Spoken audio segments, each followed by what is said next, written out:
প্রিয় শিক্ষার্থীবৃন্দ, BM union school and college কর্তৃক আয়োজিত অনলাইন ক্লাসে তোমাদের স্বাগতম। আমি গত ক্লাসে তোমাদের অনুশীলনী 4.1-এর অনেকগুলো অঙ্ক করছিলাম। তারই ধারাবাহিকতায় আজকে আমরা আরও কিছু অঙ্ক করব। তো শিক্ষার্থী বন্ধুরা, তোমরা তোমাদের খাতা কলম নিয়ে আজকে ক্লাসের জন্য প্রস্তুত হও এবং আমার ক্লাসটা মনোযোগ সহকারে অনুসরণ করো। তো শিক্ষার্থী বন্ধুরা, আজকে আমরা করব অনুশীলনী 4.1-এর 13 নম্বর অঙ্ক। তাহলে এখানে দেখো 13 নম্বর অঙ্কের যে প্রশ্নটা আছে, আমি প্রশ্নটা লিখছি, তোমাদের বইয়েও আছে। দেখো এখানে বলছে a power x power a by x power b whole power 1 by a b x power b x power c whole power 1 by b c x power c by x power a whole power c by a সমান 1 প্রমাণ করতে। তো শিক্ষার্থী বন্ধুরা, এই অঙ্কটা করতে গেলে আমাদের যে সূত্রগুলো লাগবে সেই সূত্রটা আমি একটু লিখি।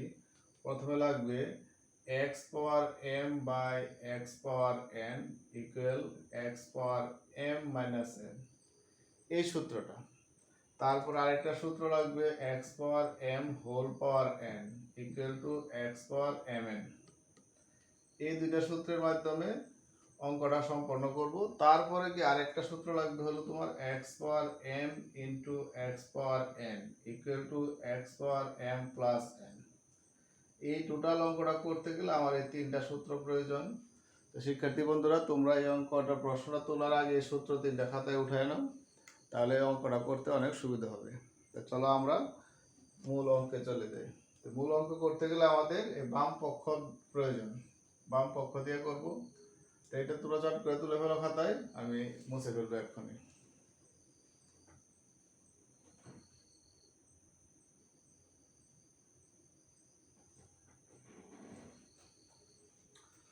শিক্ষার্থীরা আশা করি তুলতে পারছো। এবার আমরা মূল অঙ্কে চলি।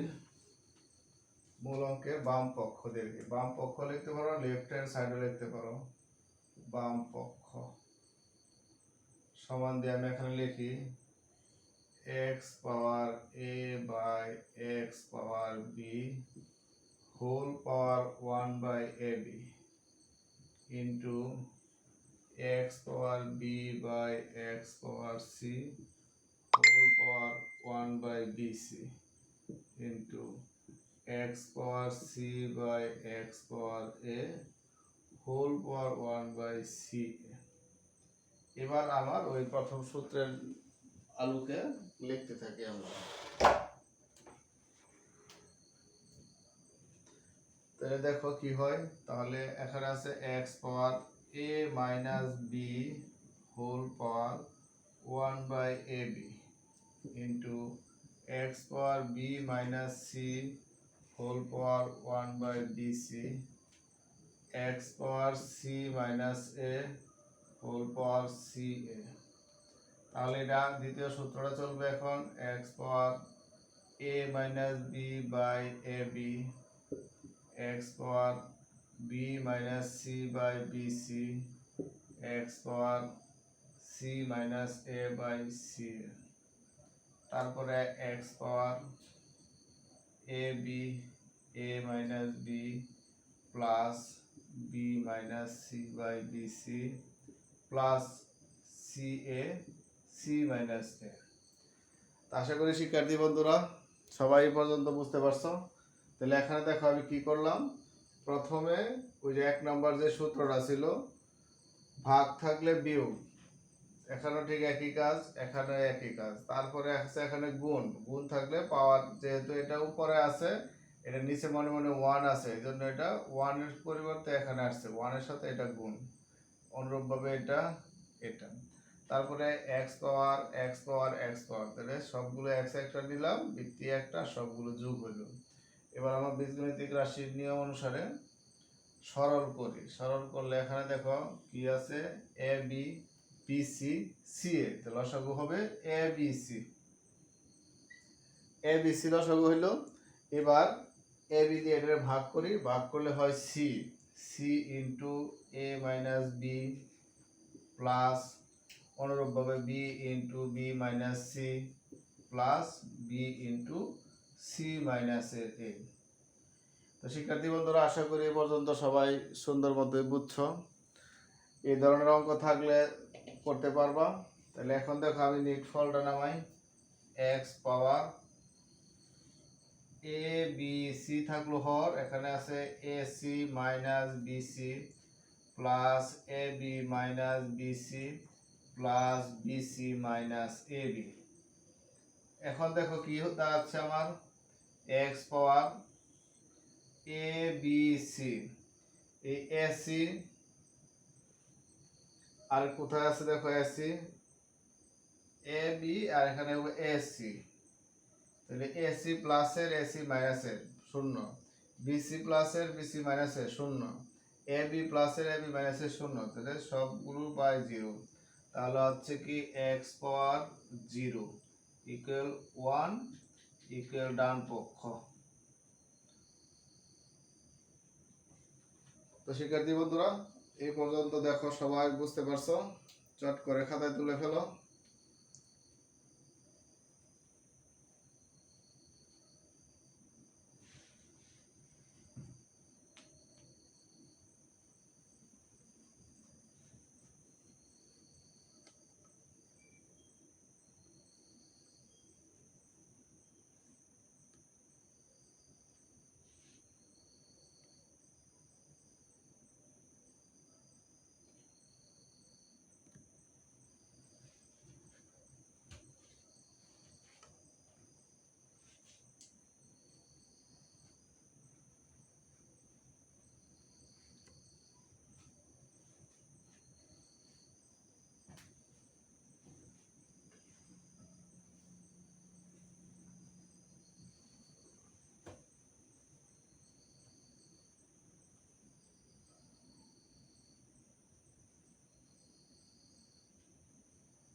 তো প্রিয় শিক্ষার্থীরা আশা করি অঙ্কটা ভালো মতো বুঝতে পারছো।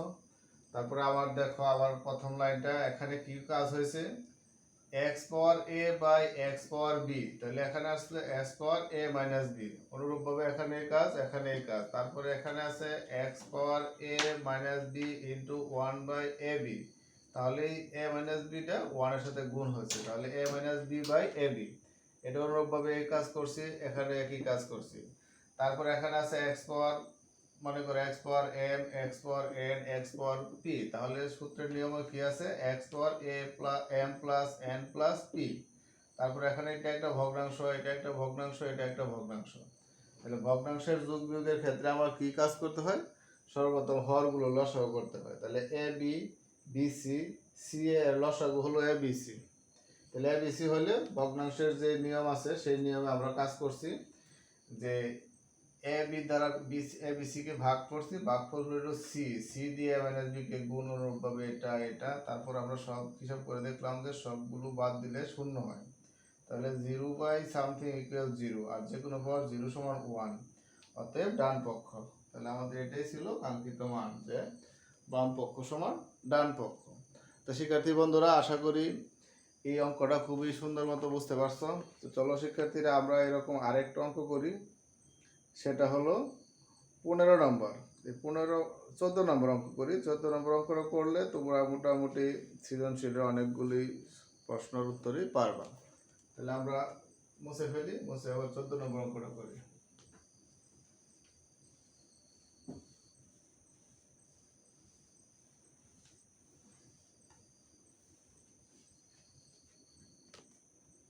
চোদ্দ নম্বর, এখানে আছে x power a x power b whole power a plus b into x power b x power c whole power b plus c into x power c x power a whole power c plus a equal 1। এখানেও শিক্ষার্থী বন্ধুরা দেখো এই অঙ্কটা করতে গেলে আমার যে সূত্রগুলো প্রয়োজন সেটা একই রকম, x power m by x power n equal to x power m minus n, আর একটা x power m into whole power n equal to x power mn, আরেকবার x power m into x power n equal to x power m plus n। এই তিনটা সূত্র প্রয়োগ করবো এখানে। তারপরে শেষে আরেকটা সূত্র আছে, যেটা আগের অঙ্কের শেষটা লিখলাম x পাওয়ার 0, যে কোনো পাওয়ার 0 সমান 1। তাহলে 1 নাম্বার, 2 নাম্বার, 3 নাম্বার, 4 নাম্বার, এই চারটা অঙ্ক সূত্রের সাহায্যে আমার এই 14 নম্বর অঙ্কটা সম্পন্ন করতে হবে। 13 নম্বর অঙ্কে ঠিক আমরা এই কাজটাই করছিলাম। তাহলে এখন চলো আমরা আমাদের মূল অঙ্কে চলে যাই। তোমরা আগে বলছি যে যতগুলো অঙ্ক আমরা করি, সর্বপ্রথম যে অঙ্কের কি কি প্রয়োজনীয় জিনিস সেটা খাতায় লিখবা। লিখলে এটা কিন্তু বৈজ্ঞানিক প্রক্রিয়ার একটা ধাপ আছে, যে বৈজ্ঞানিক প্রক্রিয়া যে কোনো জিনিসের সমাধান করতে হলে প্রথমে বিজ্ঞানীরা করে কি, সেই বিষয় সম্পর্কে তথ্য সংগ্রহ করে। তাহলে আমাদের মনে করে এটা একটা আমাদের সমস্যা, এটাকে সমাধান করতে হলে আমার যে প্রয়োজনীয় তথ্য, যে তথ্যগুলো এটা সম্পন্ন করতে কি কি সূত্র প্রয়োজন, সেই সূত্রগুলি হলো আমার তথ্য। তাহলে সূত্র আমি দেখলাম যে 4টা সূত্র, যে 4টা সূত্রের মধ্যে আবার লিখি, দেখো x power m by x power n equal to x power m minus n। 2 number সূত্র ছিল x power m power n equal to x power mn। 3 number সূত্রে ছিল x power m into x power n equal to x power m plus n। 4 number সূত্রে ছিল x পাওয়ার 0 সমান 1। এগুলো ছিল আমার প্রয়োজনীয় তথ্য এই অঙ্কটা করার জন্য। এখন আমার তথ্যগুলো দেওয়ার পরে যে পর্যবেক্ষণ, বিশ্লেষণ, পরীক্ষণ, তারপর আনুমানিক সিদ্ধান্ত গ্রহণ যদি ঠিক না হয় তাহলে আবার এটা বাদ দিয়ে নতুন সিদ্ধান্ত, এভাবেই তার মোট 7টা থেকে 8টা ধাপের মাধ্যমে বিজ্ঞানীরা কাজগুলো সম্পন্ন করেন। তাহলে আমরা যারা বিজ্ঞান মনস্ক, আমরা সবাই বিজ্ঞান মনস্ক, কারণ আমরা কোনো কিছু এখন আন্দাজে বিশ্বাস করি না, যুক্তি, তর্ক এবং প্রমাণের সাহায্যে আমরা উপস্থাপন করি এবং বিশ্বাস করতে চেষ্টা করি। তাহলে ঠিক এই অঙ্কটা আমরা যখন করব, করার পরে যদি ফল 1 হয় তাহলে আমরা বুঝবো যে যদি সব কিছু ঠিক থাকে তাহলে সঠিক হয়েছে। আর যদি 1 না হয় তাহলে আবার আমি চেক করব যে কোথায় ভুল হচ্ছে। ভুল ত্রুটিগুলো যদি সব কিছু দেখি যে সব ঠিক আছে, যোগ বিয়োগ গুণ ভাগ প্রক্রিয়া সব ঠিক আছে, তাহলে আমরা যে ফল পাবো সেটাই আমার ফল। আর যদি কোনো কারণে কোনো ত্রুটি পাওয়া যায় তাহলে সেটা সংশোধন করে আবার চেষ্টা করব। এভাবেই বিজ্ঞানীরা কাজ করে। ঠিক তাহলে আমরা গণিতে যারা কাজ করব সেইভাবেই উপাত্তগুলো আগে লিখলাম। তাহলে চলো শিক্ষার্থীরা আমরা এবার মূল অঙ্কটা সম্পন্ন করি। তাহলে বাম পক্ষ দিয়ে শুরু করি। বাম পক্ষ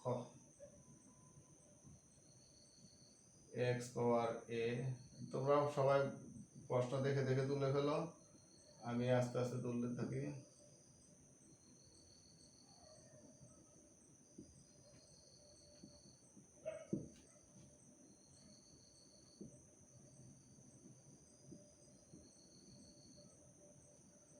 এবার আমি এখানে সূত্রগুলি প্রয়োগ করি। a minus b whole power a plus b,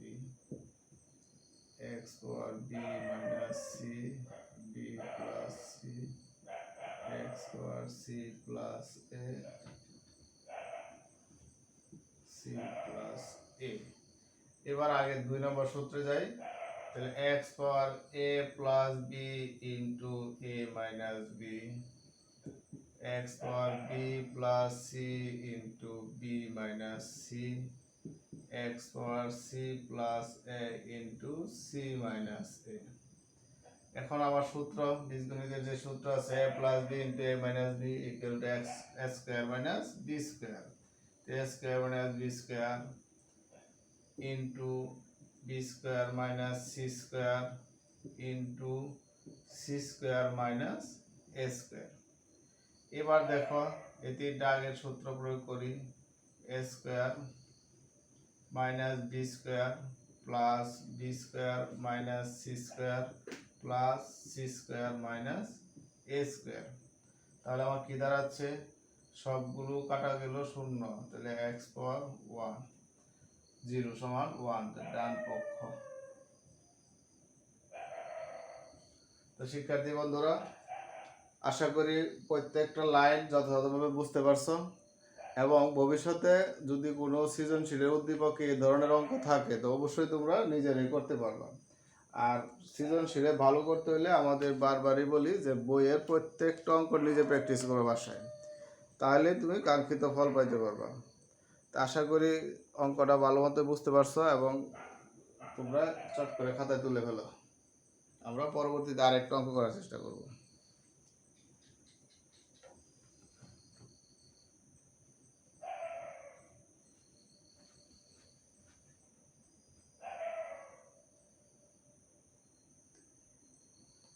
প্রিয় শিক্ষার্থীরা, আশা করি অঙ্কটা বুঝতে পারছো। 13 নম্বর আর 14 নম্বর অঙ্ক প্রায় সেম। 13 নম্বরে ছিল এখানে ভাগ আকারে, এখানে শুধুমাত্র ভগ্নাংশ না দিয়ে সংখ্যা দিছে। তাহলে আশা করি এই ধরনের অঙ্ক আসলে পারবা। আমরা চলো শিক্ষার্থীরা আজকে আরেকটা নতুন অঙ্ক করি, সেটা হলো 16 নম্বর অঙ্ক। 16 নম্বর অঙ্কটা দেখো দেওয়া আছে প্রশ্নের মধ্যে, আমি লিখি কি কি দেওয়া আছে। দেওয়া আছে a power x equal b, b power y equal to c, c power z equal to a।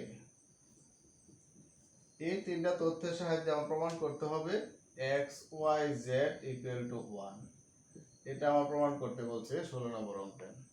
তো শিক্ষার্থী বন্ধুরা, এই সূচকের যে অঙ্কগুলো আমরা করছি, প্রত্যেকটা সূত্র যদি তোমার মুখস্থ থাকে তাহলে তুমি অনেক সহজে অঙ্কটা সম্পন্ন করতে পারবা, অন্যথায় তোমার কষ্ট হয়ে যাবে। তবু করতে করতে প্র্যাকটিস করো। আমার যে দেওয়া আছে যে মানগুলি, এই মানগুলির সাহায্যে আমি এই অঙ্ক এটা সম্পন্ন করতে পারবো। তাহলে আমরা আনসার শুরু করলে এখানে a power x equal b। তাহলে এখানে খেয়াল করো যে এর মানটা কিন্তু এখানেও আছে, এর মানটা আছে কি cz, আর b এর মানটা আছে কি, b এর মান দেওয়ার, b এর মান আছে a power x, R c এর মান আছে b পাওয়ার y। তাহলে আমি যদি এই এর মানটাকে বসাই, তাহলে এর মানটা বসাতে পারি cz। তাহলে বাদ দিয়ে আমি লিখি cz। তাহলে আমি কার মান বসাইছি, শুধুমাত্র এর মান বসাইলাম। তাহলে এর পাওয়ার আছে x, তাহলে এটার হোল পাওয়ার দিলাম x ইকুয়াল b। তাহলে সূচকের নিয়মে আমার কি দাঁড়াচ্ছে, সূচকের নিয়মের সূত্রটা ছিল x power m power n equal to x power mn।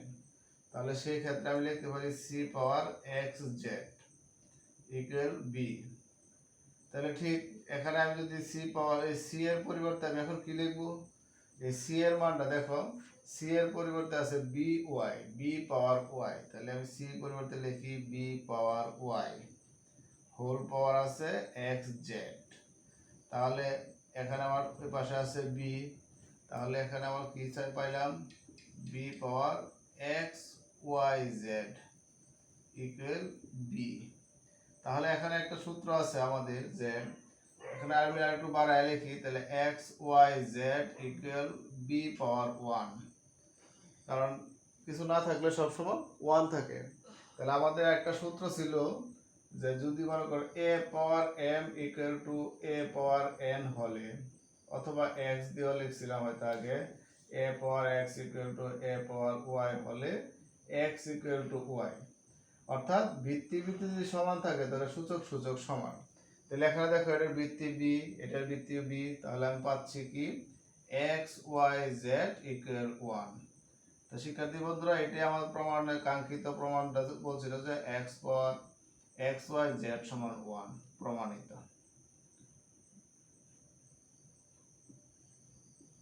আশা করি শিক্ষার্থী বন্ধুরা তোমরা এই অঙ্কটা খুব সুন্দর মতো বুঝতে পারছো, এবং এই ধরনের অঙ্ক যদি পরবর্তীতে কোথাও দেখা বা থাকে তাহলে চট করে করে ফেলতে পারবা।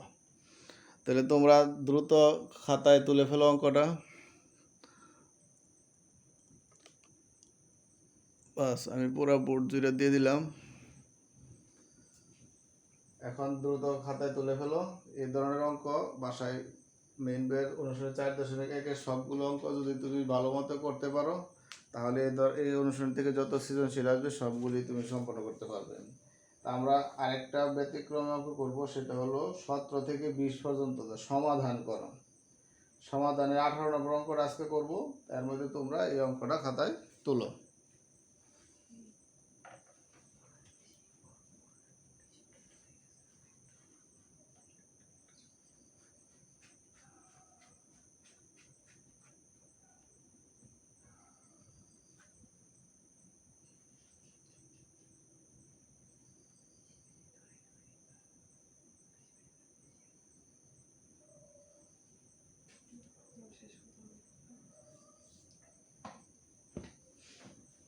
প্রিয় শিক্ষার্থীরা, আশা করি তুলতে পারছো। তা আমরা এখন আরেকটা নতুন অঙ্ক করি। আগামী দিন আবার এই অধ্যায়টার উপর একটা ক্লাস করলে পুরো ক্লাসটা অনুসরণে শেষ করতে পারবো। আর তোমরা বাসায় প্র্যাকটিস করো, প্র্যাকটিস করে সবগুলো নিজেরই পারবা। তাহলে আমি করি 18 নম্বর অঙ্কটা। 18 নম্বর অঙ্ক দেওয়া আছে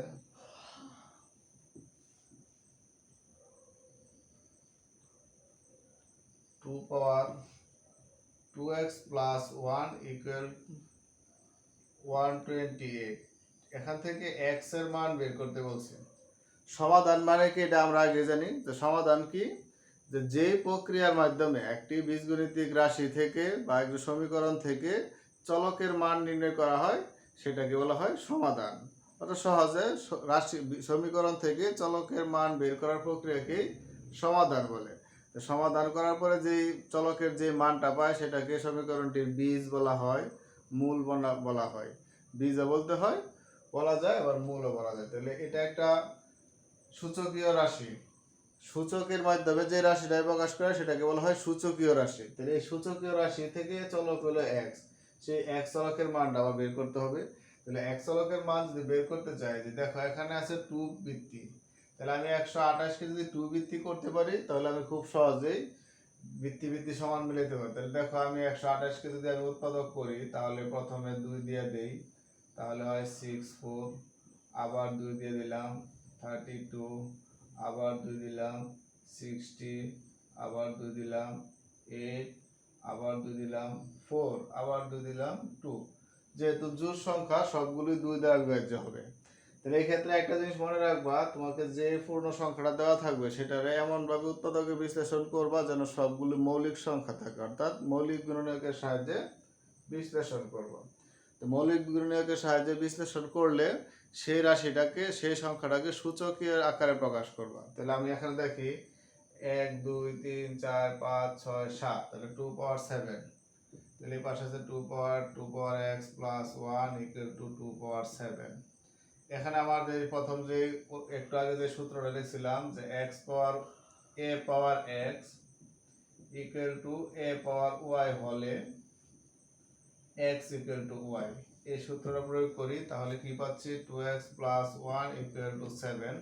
তাহলে এটা তো আগে ক্লাস 6 এর অঙ্ক, 2x ইকুয়াল টু 7 মাইনাস 1, বা 2x ইকুয়াল 6, বা x ইকুয়াল 6/2, অতএব x ইকুয়াল 3। অতএব নির্ণয় সমাধান x ইকুয়াল টু 3। তো শিক্ষার্থী বন্ধুরা, এই বৈশ্বিক মহামারীর যে দুরবস্থার মধ্যে আমরা আছি, জানি না আবার কবে স্কুল খুলে, কিন্তু আমাদের পড়ালেখা শিক্ষা জীবন কোনোভাবেই ব্যাহত করা যাবে না। এই ব্যাহত যাতে না হয়ে অব্যাহত থাকে তার জন্য আমাদের এই প্রচেষ্টা।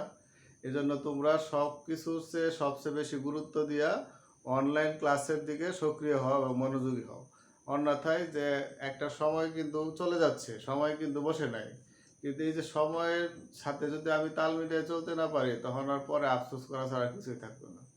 এজন্য স্বাস্থ্যবিধি মেনে যথাযথ বাসায় অবস্থান করে যতটুকু পারো আমাদের ক্লাস থেকে, নিজের বই থেকে যতটুকু তোমার চেষ্টা সম্ভব হয় ততটুকু জ্ঞান অর্জন করতে চেষ্টা করো, আর নিয়মিত পড়াশোনা করতে থাকো। তাহলে ইনশাল্লাহ এক সময় তুমি ভালো কিছু করতে পারবা। দেখছো তো আমাদের এইবার যে মেডিকেলের ভর্তি পরীক্ষা হয়েছে, আমাদের স্কুলে প্রায় 3 জন ছাত্র মেডিকেলে চান্স পাইছে। তো তোমরা যদি ঠিকমতো পড়াশোনা করো, তোমরা একসময় বাংলাদেশের, বিশ্বের সব জায়গায় শীর্ষস্থানে আরোহণ করতে পারবা। এজন্য প্রথমে তোমার যে উদ্দেশ্য থাকতে হবে সেটা হলো পড়াশোনার মাধ্যমে জীবনের সবচেয়ে বেশি উন্নতির শিখরে আরোহণ করা যায়। এই জন্য বাসায় সবাই অনলাইনে হোক আর যেভাবে হোক নিয়মিত পড়াশোনা করো, স্বাস্থ্যবিধি মেনে সবার কথা শুনে ভালো মতো থাকো, সুস্থ থাকো, এই কামনায় খোদা হাফেজ।